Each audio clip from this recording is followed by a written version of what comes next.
souveraine et pour le respect des droits politiques. Nous avons pour nous parler de ce thème Monsieur David Fernandez, qui est un activiste pour les droits de l'homme et les mouvements sociaux, qui est un ex-parlementaire du parti pour une candidature d'unité populaire au Parlement catalan. Nous avons Madame Aina Tella Iarbos, qui est responsable des relations internationales de ce même parti. Et la conférence de presse du jour sera modérée par Monsieur Juan Caspirini, qui est un journaliste indépendant et qui prendra la parole en français au début, et ensuite on se tournera vers l'espagnol. Avant de donner la parole à Monsieur Gaspirini, je vous demanderai de recevoir un petit cadeau du Club Suisse de la Presse, qui est la dernière publication, Reporting Geneva.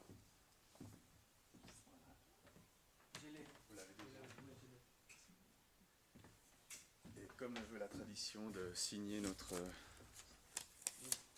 livre d'or.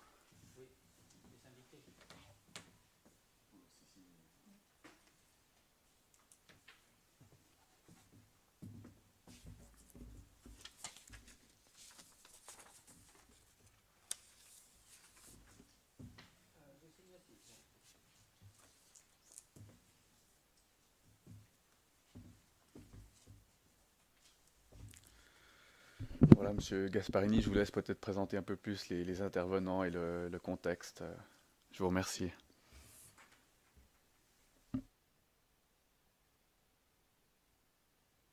Que soit rouge. Voilà. Ok, très bien. Bien, bonjour. Je vais faire une brève déclaration en français et après on va passer à l'espagnol.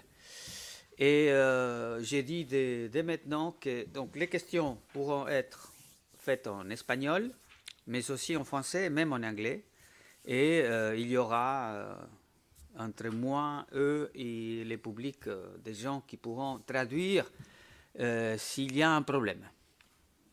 Bon, je suis journaliste indépendante. Je travaille comme journaliste à Genève depuis 1985. Je suis accrédité aux Nations Unies. Et c'est dans ce contexte que j'ai été correspondant d'un journal catalan, El Periódico de Catalunya, pendant plus de 20 ans, jusqu'à la crise de 2009, qui a provoqué que j'ai cessé de mes activités. Je pense que c'est pour la réduction des frais du journal. Je raconte cette anecdote parce que je ne suis pas étrangère à la problématique de la Catalogne. Donc j'ai vu beaucoup de dirigeants politiques qui sont venus. J'ai dû suivre ces dirigeants au niveau journalistique. Je connais les débats qui existent en Catalogne jusqu'à cette éclosion qu'il y a eu en octobre dernier avec le référendum, donc qui, à mon avis, a changé la donne en Catalogne. Et parce qu'il y a eu deux éléments, à mon avis, importants. D'abord, que l'indépendance de la Catalogne a été ratifiée par les votes, par la majorité des votes. Mais ensuite, ce phénomène a été réprimé violemment par le pouvoir central, sous les ordres du pouvoir central à Madrid. Bon, vous connaissez la suite. Il y a eu des élections générales en décembre et les indépendantistes ont gardé quand même une petite majorité.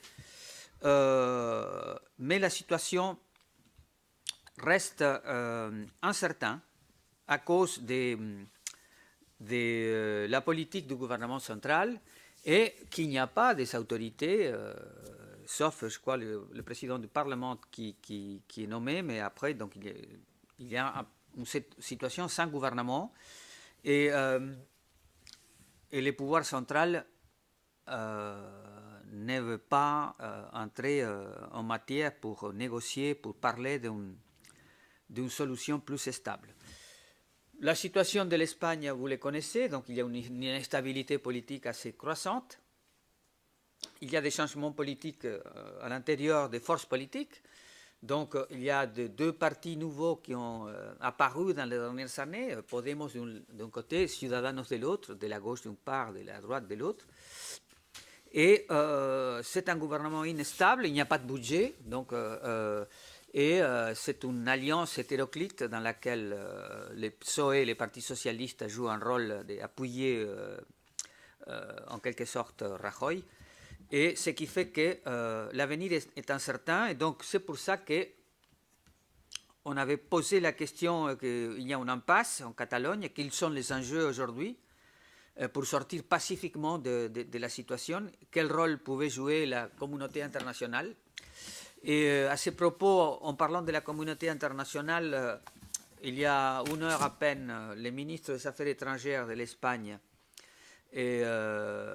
a parlé au Conseil des droits de l'homme. Il dit que il a célébré les 20 ans de la Déclaration universelle pour la défense des défenseurs des droits de l'homme, quand on sait qu'il y a des gens catalans qui sont en prison à Madrid. Et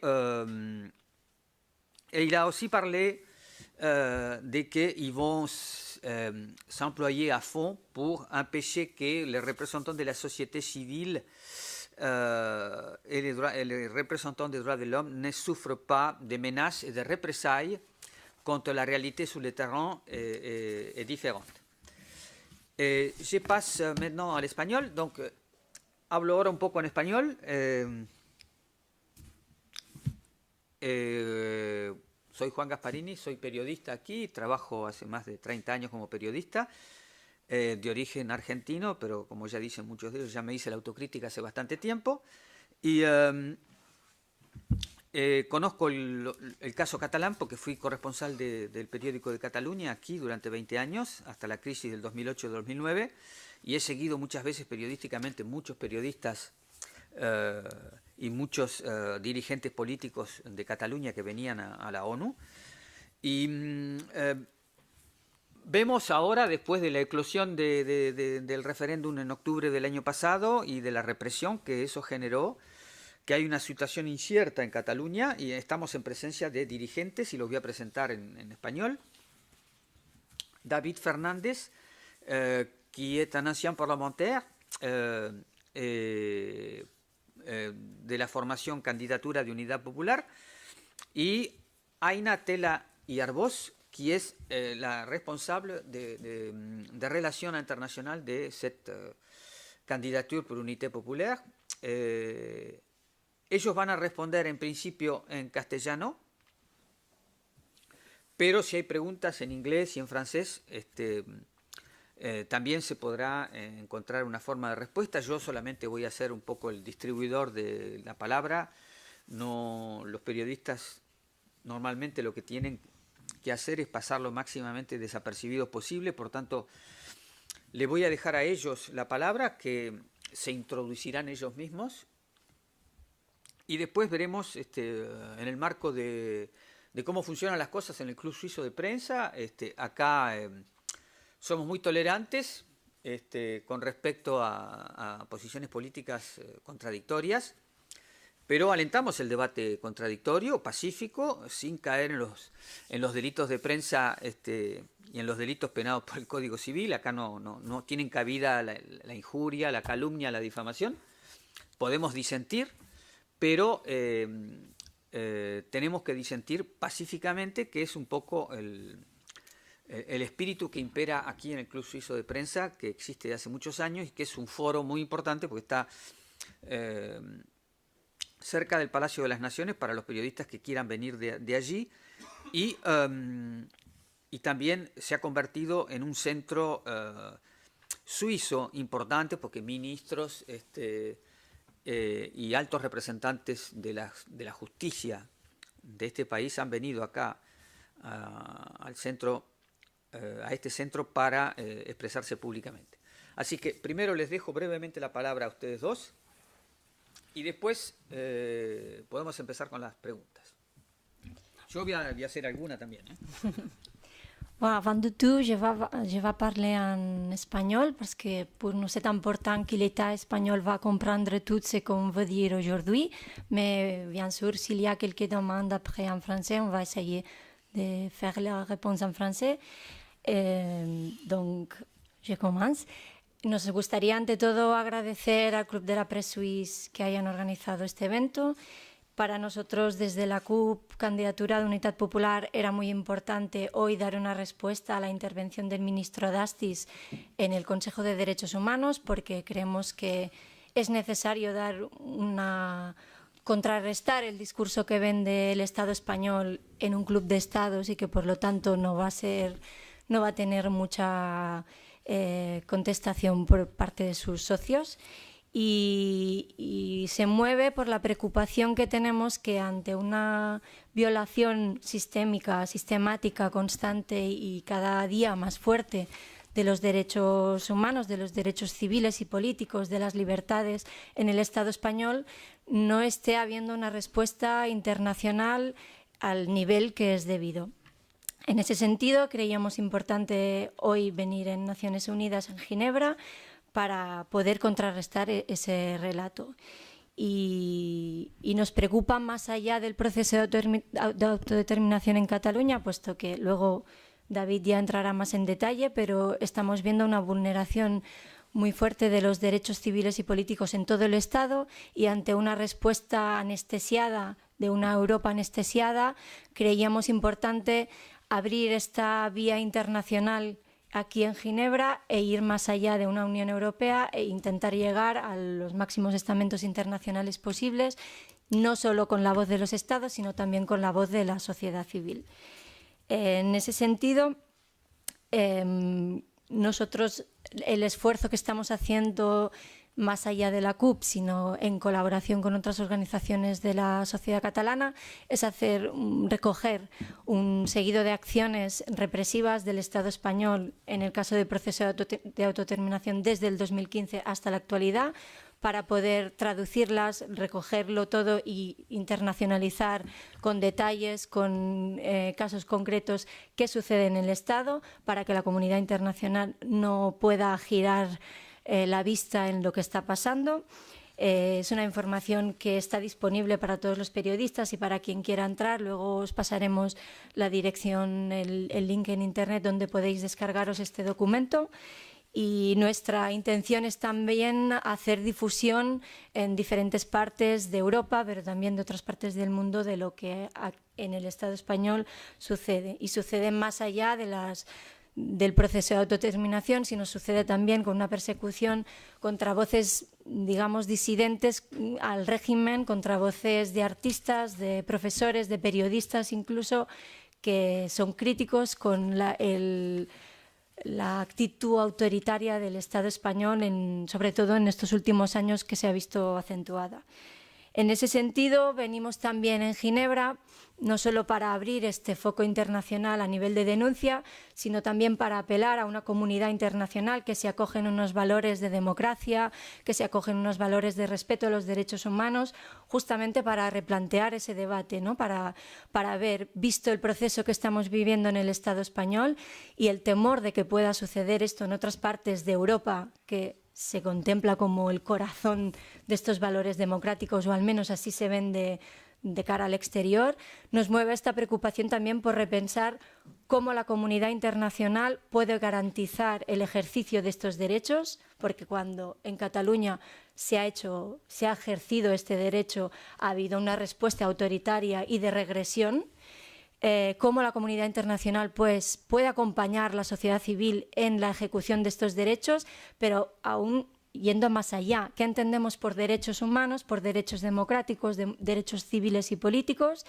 ¿Y qué entendemos por democracia en sí? Porque lo que sucede en Cataluña, en el Estado español, es una voluntad de profundizar en estos procesos, en esta democracia, y la respuesta del Estado es muy evidente. No hay posibilidad de avanzar. Y eso es lo que la sociedad civil no pretende aceptar, y por esto nosotros estamos hoy también aquí, para intentar transgredir las fronteras del Estado e ir un poco más allá incluso de Europa, y por eso nos situamos hoy en Ginebra. Y ahora cedo la palabra a David, que va a entrar un poco más en detalle en el caso concreto del Estado español. Gracias, Aina. Bonjour, buenos días a todas y a todos, y especial agradecimiento también por invitarnos hoy a esta sala de prensa de Ginebra. No hay casualidades nunca en la defensa de los derechos humanos, y como han apuntado hace un momento, estamos hoy aquí precisamente porque el ministro de Exteriores del Gobierno español, el señor Dastis, comparecía en la 37ª sesión del Consejo de Derechos Humanos. Es una máxima triste, a veces siniestra, que muchas veces los estados, ¿no?, y los gobiernos se llenan la boca de palabras que obviamente después no cumplen. Y por eso hoy estamos también hoy aquí para rebatir, para desmentir y para denunciar los apenas 5 folios que ha leído el ministro de Exteriores, llenos otra vez de palabras vacías y banales si lo comparamos con una estricta realidad que atenaza hoy al Estado español. Las palabras que hemos oído hoy, aunque puedan ser palabras duras en este club suizo de prensa, no deja de ser un acto continuado de cinismo y de hipocresía propio del doble lenguaje del poder y de la clásica teoría negacionista de los Estados. Afirmar lo que niegan y defender en público lo que después vulneran cuando vuelven al Estado español. Hay un viejo lema que siempre decía versión oficial, versión de oficiales, y eso es lo que hemos oído hoy aquí. En tiempos de posverdad, también el Estado español, en el ámbito internacional, desdibuja, altera, manipula lo que está pasando no solo en Cataluña, sino en toda la sociedad española. Cabría recordar también como antecedentes que en materia de derechos humanos yo pienso que es importante que fue ese mismo ministro quien estuvo más de un mes negando las cargas policiales que salían en todas las portadas de la prensa europea y que afortunadamente escandalizaron a la comunidad internacional. Ha dicho diversas cosas, se podrían decir muchas más, yo solo he seleccionado 5. Una cuando habla de que el Estado no se dará a lecturas relativistas, ¿no?, o restrictivas de los derechos humanos. En Cataluña está pasando todo lo contrario. 2, las casualidades también, a veces también son tristes. El Estado español fue nombrado en este Consejo justamente en octubre, precisamente cuando más, como mínimo, desde el final de la dictadura franquista, ha vulnerado derechos civiles, políticos y humanos de la sociedad catalana. Tercera, como apuntaba Gasparini, y ya más grave, cuando hace una defensa encendida del papel de la sociedad civil libre y dinámica, de que no haya amenazas, ni persecuciones, ni castigo, ¿no?, a la gente que se implica democráticamente desde esferas no políticas, cuando hoy las 2 mayores organizaciones civiles catalanas, democráticas, estrictamente pacifistas, conscientemente pacifistas, ¿no?, a una defensa a ultranza del pacifismo y de la no violencia activa, hace 130 días que están encarceladas en base a un proceso penal de excepción jurídica, procesal y penitenciaria. La cuarta, otro brindis al sol, cuando apela al diálogo, cuando precisamente la sociedad catalana hace 7 años que no existe la política en el Estado español, optan por la excepción para negar la solución, optan por la excepción para negar la política. Un diálogo que además es una larga excepción, obviamente no en las situaciones tan graves que hoy se afrontaban en ese Consejo de Derechos Humanos, pero sí precisamente en otro ámbito de la gravedad, que es supuestamente en esa Europa, ¿no?, y en el proyecto europeo emancipador, democrático y humanista que se está resquebrajando en el Estado español. La sociedad catalana hace 8 años que se rige por una ley que nunca votó, porque aprobaron en un referéndum un nuevo Estatuto de Cataluña que después fue cercenado a impulso de Mariano Rajoy y cepillado, en palabras de un exministro, por el Tribunal Constitucional. Cuando hablamos de soberanía no estamos hablando ni de banderas ni de identidades específicamente, ni mucho menos. Nada tiene que ver el proceso catalán con el populismo de derechas securitario, xenófobo, que recorre tristemente Europa, sino que en los últimos 7 años se han suspendido 40 leyes aprobadas por mayorías absolutas democráticas en el Parlamento de Cataluña, 26 de las cuales han sido definitivamente suspendidas. Leyes tan importantes como las leyes contra la pobreza energética, las leyes para parar el cambio climático, las leyes de nueva fiscalidad sobre depósitos bancarios en el contexto de la profunda crisis bancaria del sector financiero especulativo en el Estado español, o la ley de igualdad entre hombres y mujeres. Cuando decimos que no nos podemos gobernar, es que materialmente no nos podemos gobernar. Ha habido muchos intentos ¿no?, para un esquema canadiense, quebequés o un esquema escocés-británico, es decir, la única salida democrática que nosotros conocemos es un referéndum democrático que dé la palabra a toda la sociedad, a los que están a favor de la independencia, a los que están en contra y a los que están indecisos, pero no ha sido así por una cultura inquisitorial, permanentemente inquisitorial del Estado español, que es el mismo Estado que en el País Vasco niega un proceso de paz y que en Cataluña niega un proceso de resolución democrática. Eso es lo que ha dicho Dastis y lo que queríamos nosotros hoy rebatir. Él ha hablado, como siempre, de protección, promoción y respeto de derechos humanos, pero lo que hacen contra Cataluña en la última etapa política es precisamente desproteger, despromover y no respetar derechos fundamentales. Lo decimos además en perspectiva amplia y universal, porque eso también son los derechos humanos, porque no afecta solo a la sociedad catalana.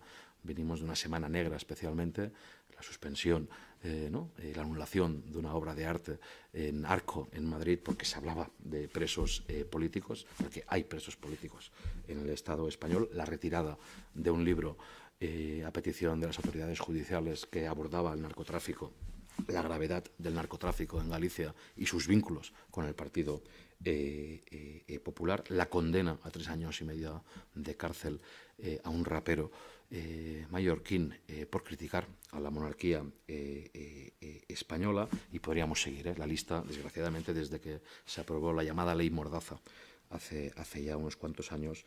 La deriva autoritaria, represiva por la que ha entrado el Estado español acostumbra a seguir ese rumbo incierto de que sabes cómo empieza, ¿no?, la deriva y nunca sabes cómo acaba.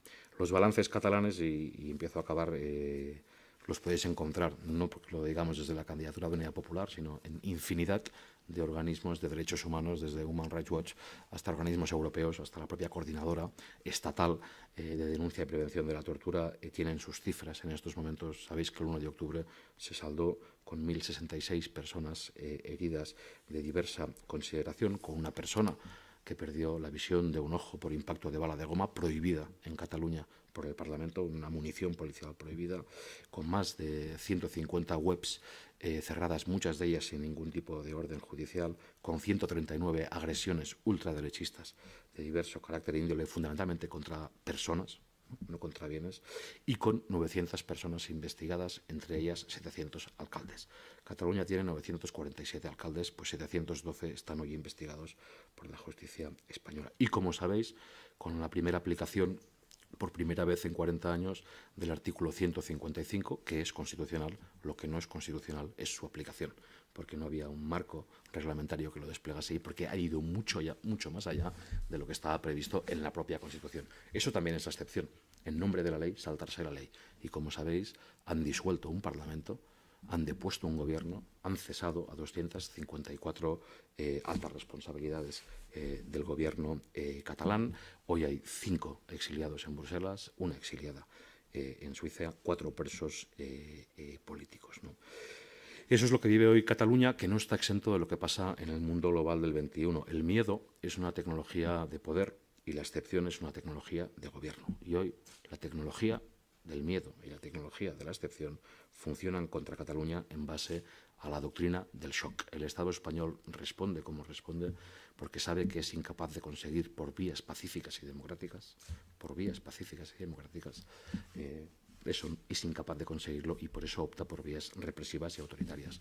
Nos convocaron a unas elecciones para que las ganaran ellos, como dijo la ministra de Defensa, la señora Cospedal. Estas elecciones las hemos convocado para ganar nosotros, y el independentismo, en las segundas elecciones con más participación de la historia de la Cataluña democrática y autonómica, no solo volvió a ganar con un 47,5, sino que acumuló 100.000 sufragios más. Este es un breve balance de la deriva represiva, autoritaria y demofóbica. Hay una causa compleja en los tribunales de excepción, y cuando hablo de tribunales especiales de excepción es así. Hay un sistema dual judicial en el Estado español. Si la excepción es una tecnología de gobierno, es un botón que se aprieta cuando conviene, y hoy esa causa por rebelión y por sedición, y eso es importante, y voy a hacer una comparativa con el conflicto que todos conocéis en el País Vasco.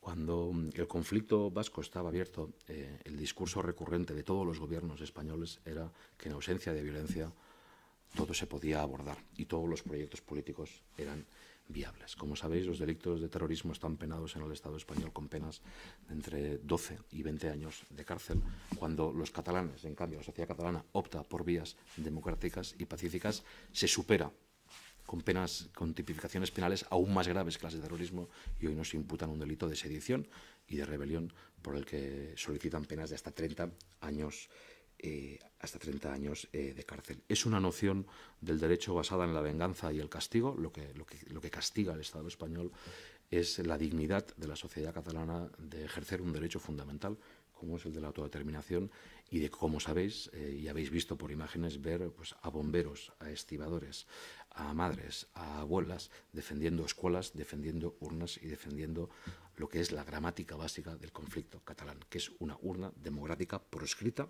y perseguida.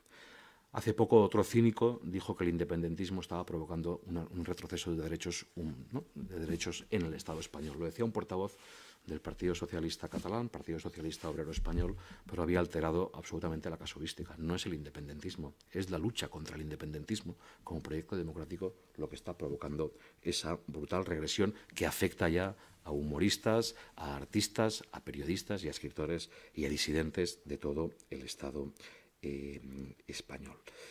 Yo sí que quería insistir hoy, cuando se hablaba de Europa y del proyecto europeo civilizatorio, emancipador, humanista, que está también tan cuestionado por tantas dinámicas perversas, que el proyecto republicano catalán precisamente nace en el mismo espacio donde nació el constitucionalismo social de posguerra, y de las cenizas del fascismo y de las cenizas del nazismo, donde nació ese proyecto democratizador, es donde arraiga el proyecto republicano catalán profundamente antifascista. Hay otra paradoja, y ya acabo con 3 citas, en ese sistema dual de excepción que fragiliza y suspende y anula derechos fundamentales y garantías procesales básicas.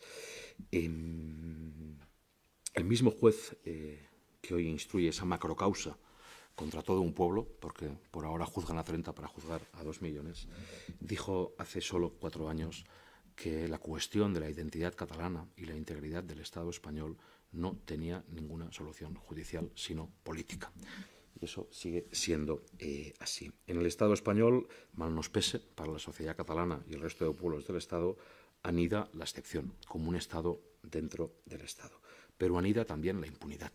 Y hoy, el ministro de Exteriores, que se ha plantado en el Consejo de Derechos Humanos a llenarse la boca de derechos humanos, forma parte de un gobierno que el viernes pasado ascendió a general, al máximo responsable de las cargas policiales del 1 de octubre.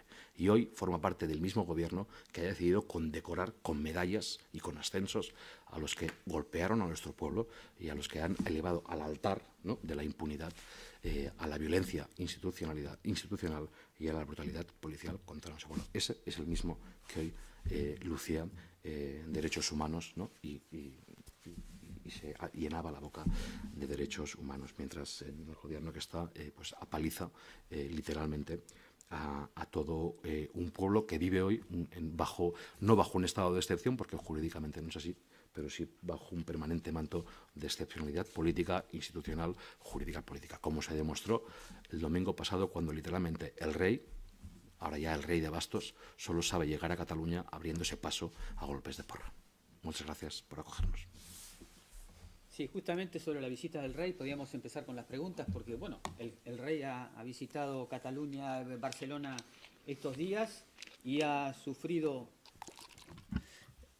como decía el rey, ha visitado Cataluña por una feria de los teléfonos móviles ahí en Cataluña, y ha habido un plante que le han hecho la alcaldesa Ada Colau y el presidente del Parlamento, Roger Torrent, donde no han asistido a acogerlo, no han asistido a darle la bienvenida al rey en Barcelona. Y yo creo que ahí se plantea una situación, y podría estar la primera pregunta. Hay una situación que tiene que ver con la cuestión de impunidad, porque evidentemente fue una protesta de estas autoridades ante el rey para demostrarle que, digamos, a mi entender, como yo lo veo como lector de los diarios, de que hay una situación de represión, hubo una represión sangrienta en octubre y eso no se perdona. Es decir, creo que hay una grieta, una ruptura frente a esa situación de impunidad y una demostración política de que no hay un principio de un diálogo, de una solución.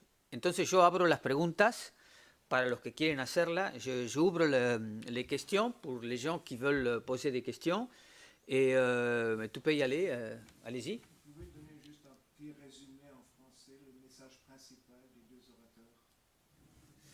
Ah, le message principal des deux orateurs. Donc, ils sont deux dirigeants d'une formation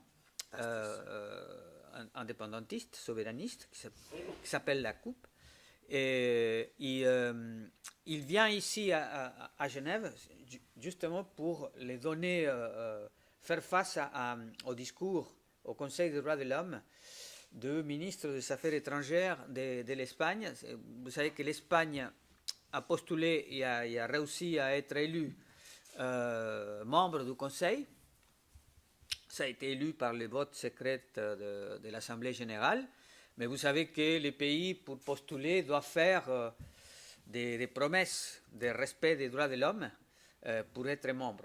Et bon, aujourd'hui, le ministre a parlé de quels sont les objectifs de l'Espagne pour les 3 ans pour lesquels elle a été élue, entre 2018 et 2020, ces 3 ans. Et nous avons la copie écrite du discours. Et il y a des paragraphes qui sont très étonnants. Ils disent qu'ils vont défendre la société civile, ses représentants et les défenseurs des droits de l'homme. Et ils ont fait un éloge du 20e anniversaire de la Déclaration universelle sur les défenseurs des droits de l'homme.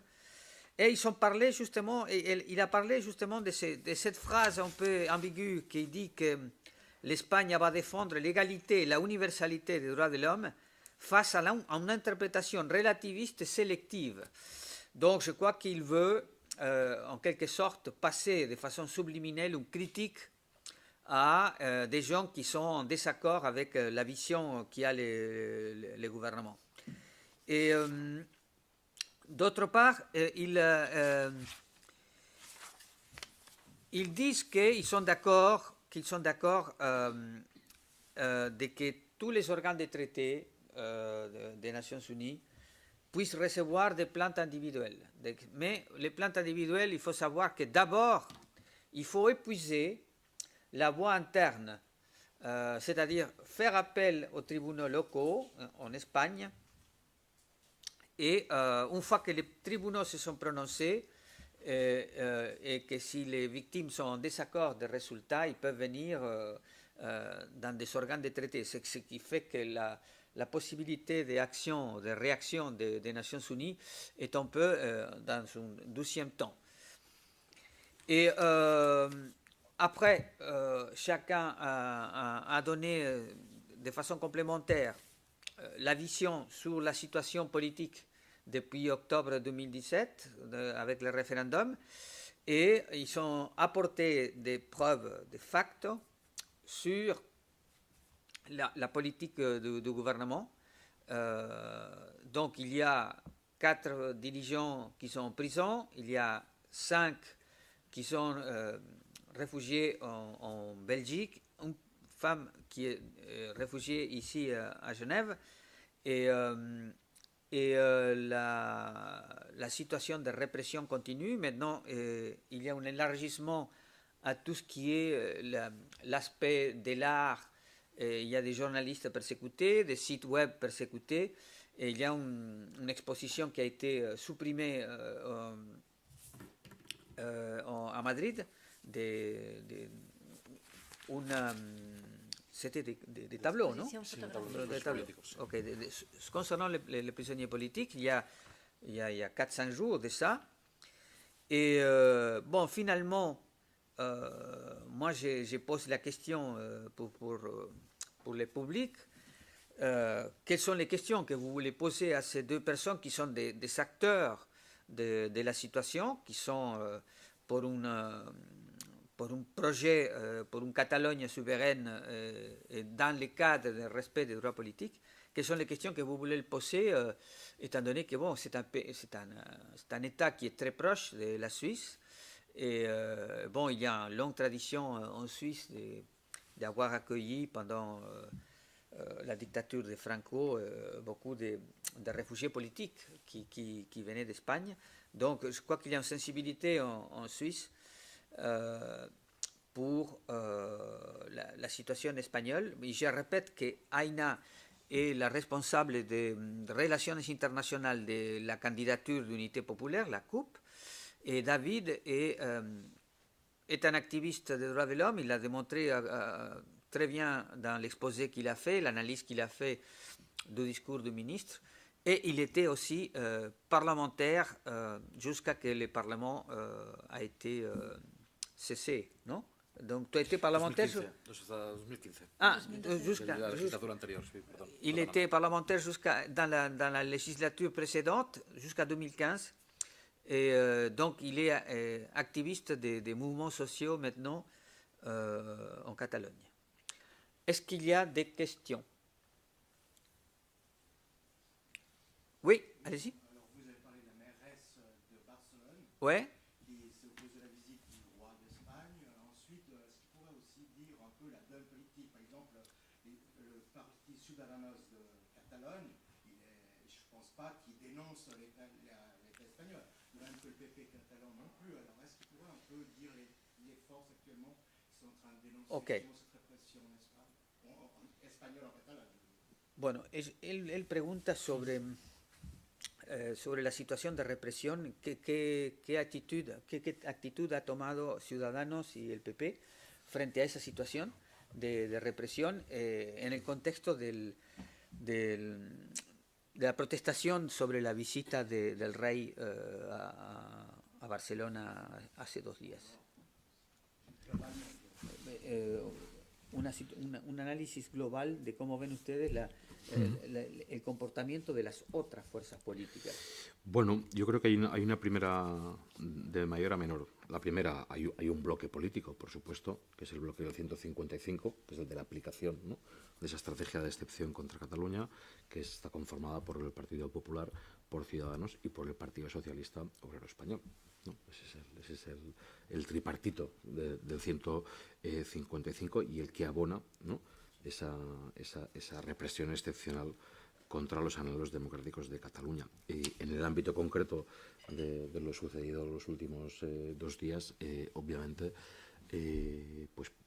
quejándose, ¿no?, criticando esas protestas con un discurso, yo creo que hasta naif, ¿no?, porque hay un derecho fundamental que es a la protesta, ¿no?, y al derecho a la libre manifestación, y legitimando, obviamente, todo lo que significó el rey. Fundamentalmente, el rey nunca va a volver igual a Cataluña, eso es así, porque el rey el 3 de octubre, en su discurso después de los graves hechos del 1 de octubre, cuando podía haber tenido un papel, vamos a decirlo así, mediador o suavizador de la situación, optó claramente por convertirse en el rey del PP y de Ciudadanos, ¿no?, y de un bloque ideológico del Estado español. Eso incluso es así, aunque ahora me iría muy, muy lejos, en la propia historia del Estado español y catalana, ¿no?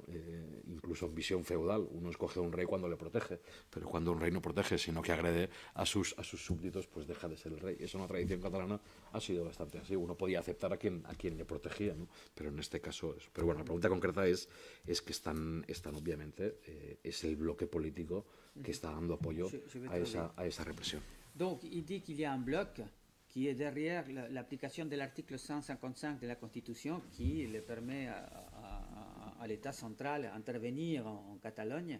Et ce bloc est composé par les trois partis, par le PP, par Ciudadanos, mais aussi par le Parti socialiste qui appuie cette politique.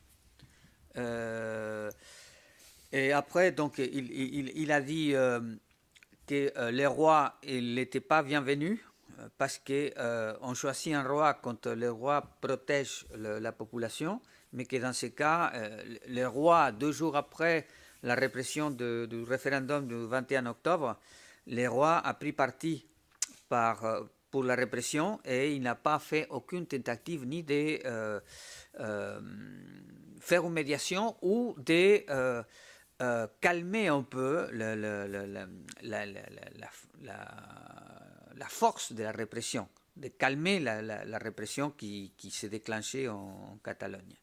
Donc, concernant le roi, il n'est pas bienvenu et il dit qu'il sera toujours comme ça, à partir de ce qui s'est passé, qu'il n'y a pas un règlement et que l'attitude de ces deux dirigeants, qui sont des dirigeants qui sont dans des postes importants, donc la mairesse de Barcelone et le président du Parlement catalan, donc qui ont eu cette attitude séparée, mais de ne pas accueillir les rois. ¿Es que ya tú veux ajouter quelque chose? Oui, añadiría que hablando del rey, pero también de la institución de la monarquía, en el Estado español, el proceso de autodeterminación en Cataluña lo que nos ha demostrado es que todas las instituciones del Estado y todos los instrumentos del Estado están al servicio de un solo proyecto político, que es la unidad de España.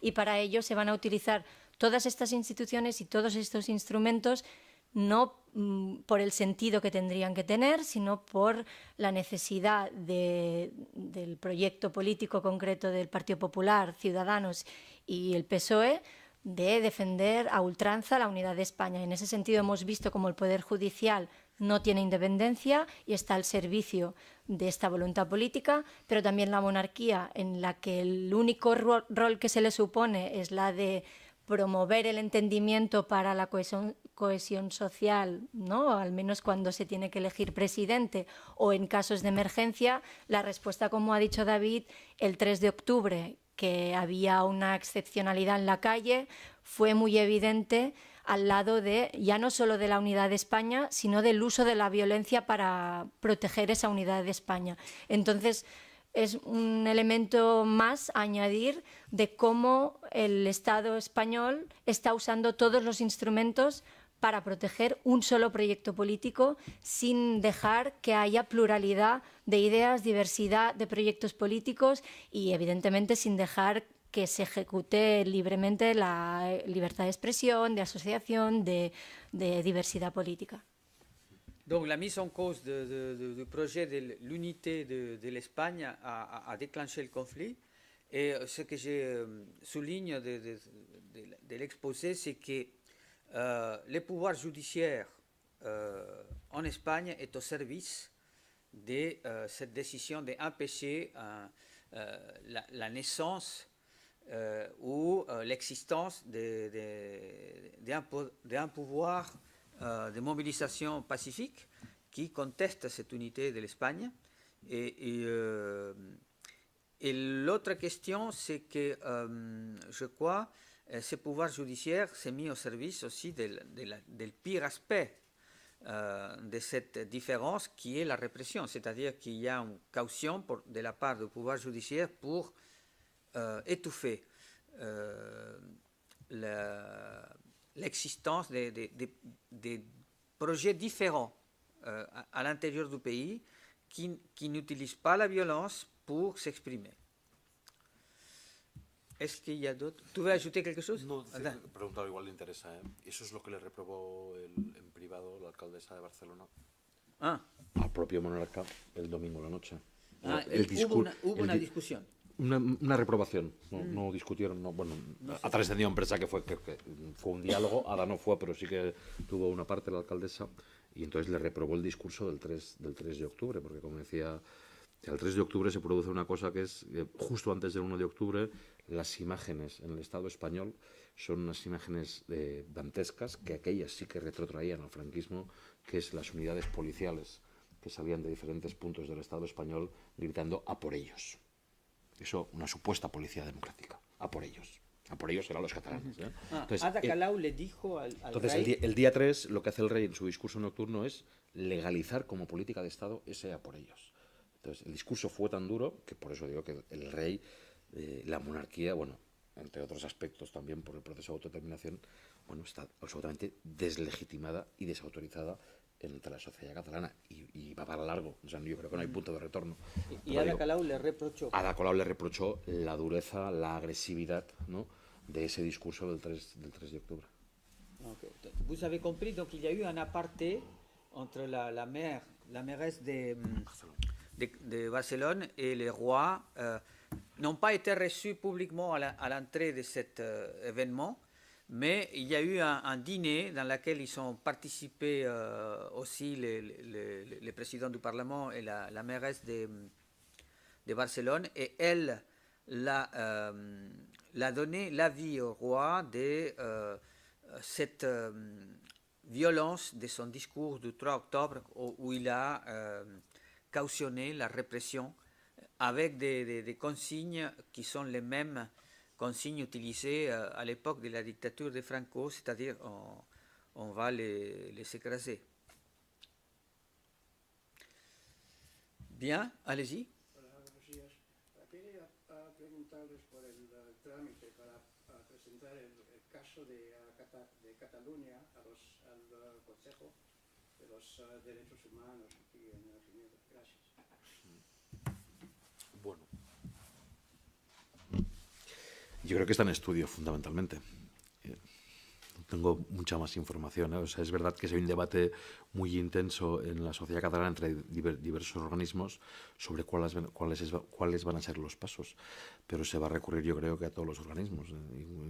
Desde el punto de vista penal y procesal es altamente probable que todo acabe en Estrasburgo, ¿no?, en el Tribunal Europeo de Derechos Humanos, y es obvio que a las comisiones, al Consejo de Derechos Humanos de Naciones Unidas, a organizaciones internacionales de lucha contra la tortura y la violencia policial, se van a llevar todos los informes detalladísimos. Lo que pasa es que eso no corresponde tanto a las formaciones políticas que hoy estamos aquí, sino que se está llevando desde el ámbito de derechos humanos de la sociedad catalana y de institutos de derechos humanos y de coordinadoras de organizaciones no gubernamentales, porque además les corresponde a ellos, incluso por independencia política, pero está previsto, por supuesto, llevar lo que significa el 1 de octubre. Pero se debe presentar ejemplos concretos de violación de los derechos humanos, de represión, de todas esas cosas. Sí. ¿Están armando una carpeta o algo? Sí, por supuesto, con audiovisuales, con documentos, con testimonios personales, con las reseñas de todas los partes médicos y sanitarios.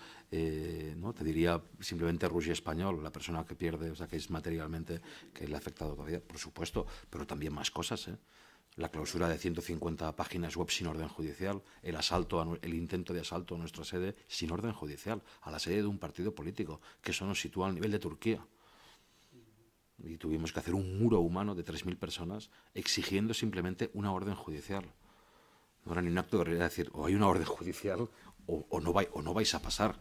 Entonces, por supuesto, e incluso creo hasta donde llego que, por supuesto, en cuanto sí se desexcepcionaliza parcialmente la situación institucional en Cataluña, entiendo que incluso las nuevas instituciones catalanas también harán trabajo. Incluso, como sabéis, el propio Ayuntamiento de Barcelona se ha personado en la causa del 1 de octubre como acusación, ¿no?, y también ha dicho que va a trabajar en todo el ámbito internacional. Pero ahí los expertos, y por respeto, ¿no?, los organismos de derechos humanos, afortunadamente catalanes y españoles, por suerte. Muchas gracias. Aquí en el Consejo existen posibilidades.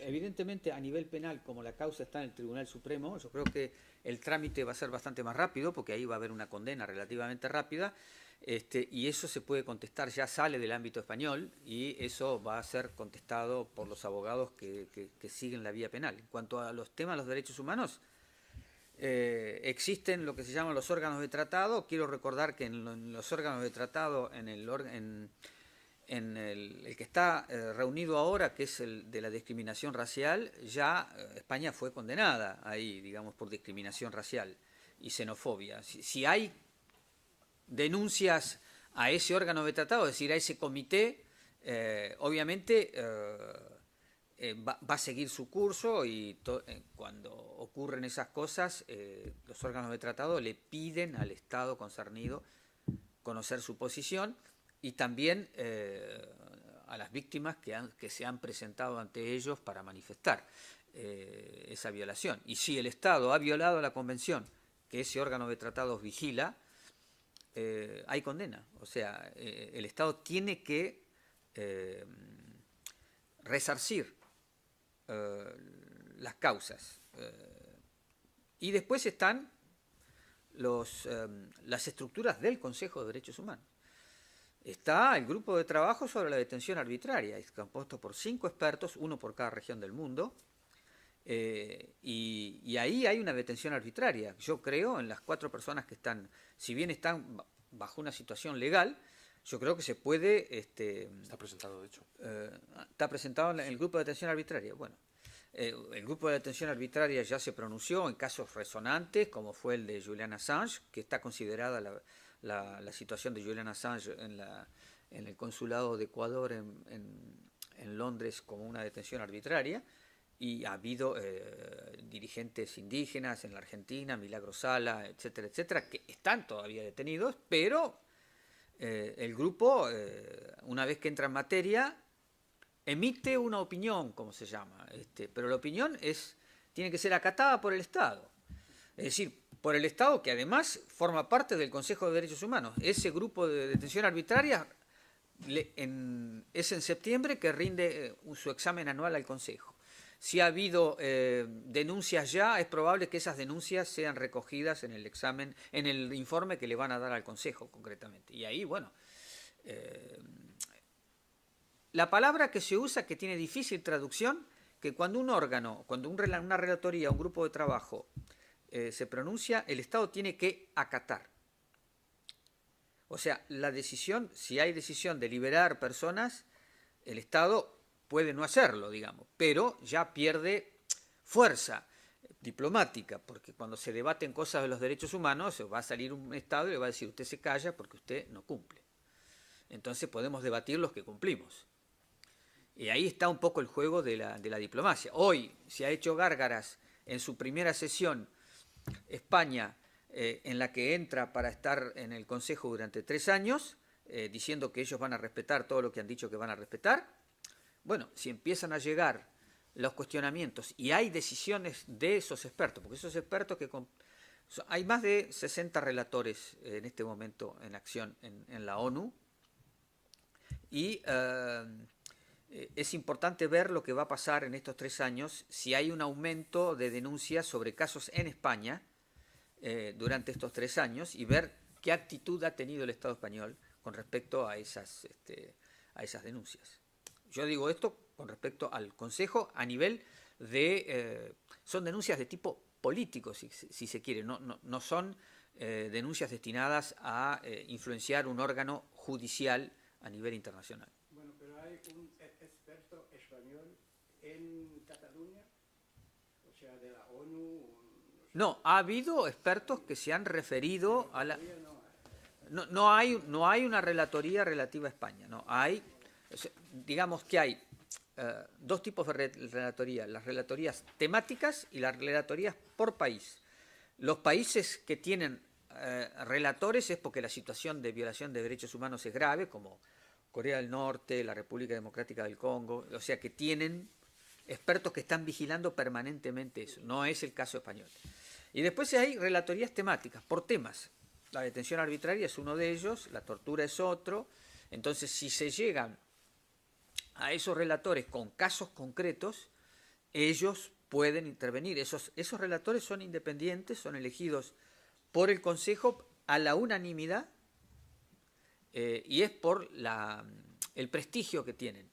Esas personas no son funcionarios de la ONU, solamente vienen aquí convocados por la ONU para sesionar o para audicionar gente, y después se tienen que pronunciar. No son funcionarios que reciben sueldo de Naciones Unidas, tienen mandatos por lo general de 3 años, que puede ser renovable una vez. No es un rapporteur. No, es un rapporteur. El rapporteur no tiene sueldo. El rapporteur viene a Ginebra 2 veces por año, y tiene una oficina acá que le monta la ONU con 2 o 3 asesores que reciben las denuncias y se las destinan a él. Y él se pronuncia. Son intermediarios, digamos, los funcionarios de acá. Ellos no inciden, hacen un poco la cuestión burocrática de tramitación de denuncias, y después es el experto o el grupo de trabajo que se tiene que pronunciar.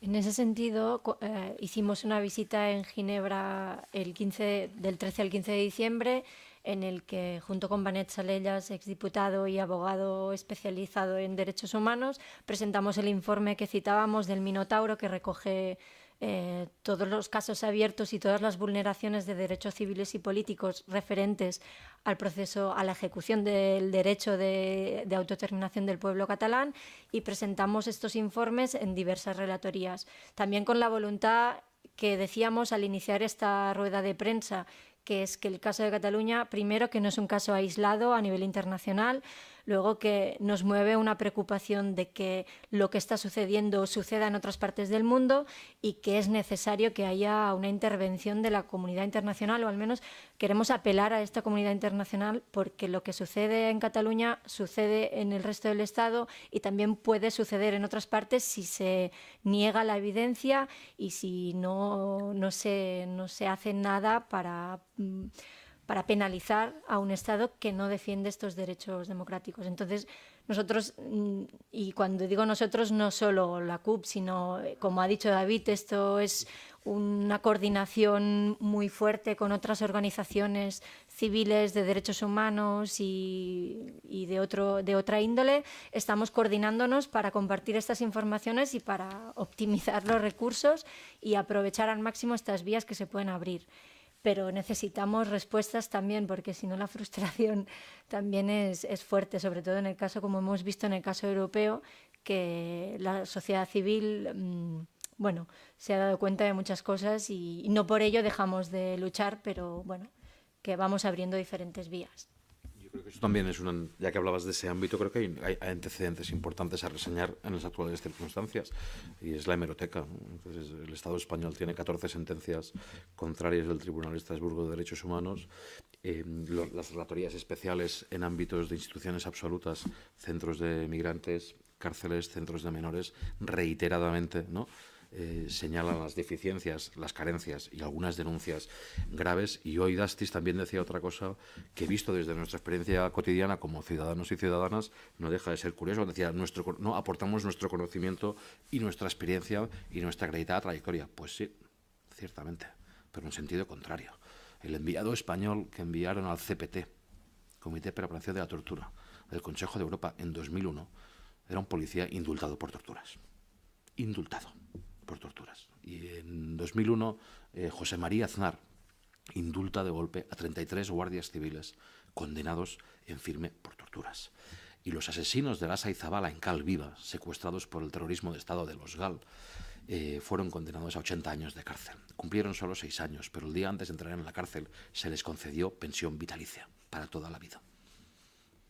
Y los golpistas del 23F, del golpe de Estado de 1991, cobran hoy la máxima pensión militar en el Estado español. Entonces, su trayectoria acreditada en cubrir los delitos cuando son de Estado es absolutamente infinita. Y esa es nuestra experiencia, y te lo digo ahora ya como activista en la Coordinadora para la Prevención, para la prevención y la denuncia de la tortura. 10.152 denuncias por maltratos en los últimos 20 años. Eso es así, y acaba de salir un informe del gobierno vasco oficial, que no tiene nada que ver con nuestro partido político, es Derecha Vasca, que acredita 4.400 casos de tortura en el País Vasco, como política de Estado.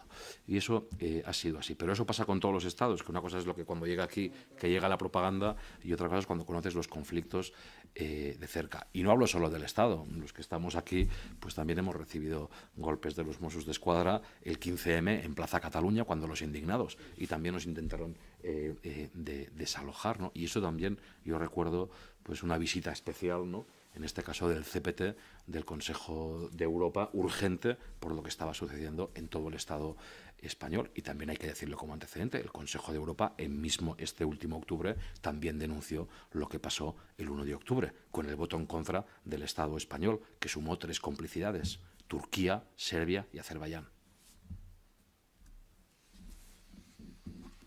Bien, si no hay más preguntas. Pues muchísimas gracias. Bueno. Sobre todo a Juan. Gracias. Por acompañarnos. Gracias a vos. No, por favor. Bueno, muchas gracias. Merci beaucoup pour avoir venu. Et on remercie encore une fois le Club Suisse de la Presse pour offrir cette possibilité de faire des conférences de presse avec des acteurs qui viennent de différents pays et qu'il vient ici témoigner sur la situation et surtout, dans ce cas, sur des violations des droits de l'homme sur le terrain. Merci.